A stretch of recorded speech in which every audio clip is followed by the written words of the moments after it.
Mesdames, Messieurs, chers enfants, comme vous tous, je suis profondément choqué et indigné par l'attentat dont le siège du journal Charlie Hebdo a été la cible. Je dis comme vous tous, car au-delà des personnes rassemblées à cet instant devant notre monument aux morts, au même moment, dans nos écoles, dans nos maisons de retraite, dans certaines entreprises, administrations et commerces, des temps de recueillement sont aussi respectés. Je sais aussi que de nombreuses personnes qui ne pouvaient pas se libérer sont malgré tout avec nous par la pensée.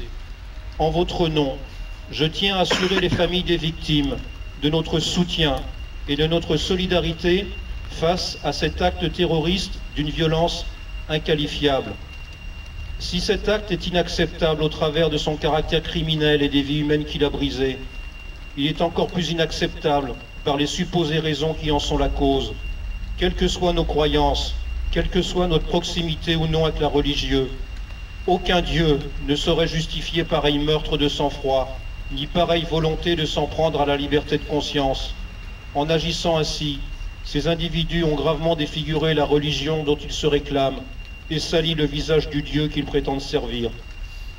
En tant que maire qui défend au quotidien les valeurs de la République et les droits fondamentaux qui en sont le fondement, je rappelle mon attachement à la liberté de la presse et je salue le travail indispensable mené par les journalistes. Ils font vivre la démocratie. Si la liberté de penser fait partie de ces droits inaliénables qui fondent notre société, il en est un, encore plus important, qui est celui de pouvoir vivre en toute sécurité. Ce droit nous est accordé par le travail d'hommes et de femmes qui chaque jour risquent leur vie pour préserver les nôtres. Hier, 2 policiers sont ainsi morts dans des conditions horribles, au seul titre qu'ils exerçaient leur mission.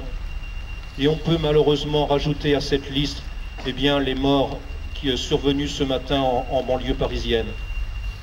Alors que notre société connaît une crise économique et sociale durable, les repères qui assurent la stabilité et la continuité de notre République doivent plus que jamais être affirmés et défendus. Ces événements insoutenables nous rappellent la nécessité de mobiliser les énergies au-delà des intérêts particuliers et les sensibilités au-delà même des différences.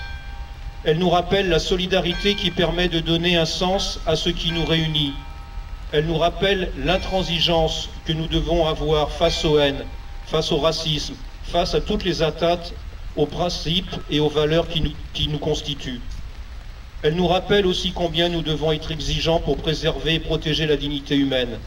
Mesdames et messieurs, chers enfants, ne laissons pas banaliser la violence d'où qu'elle vienne, sachons mobiliser nos énergies communes pour imposer le seul et unique choix qui devrait être le nôtre, celui de l'homme, celui de la vie, celui de l'avenir.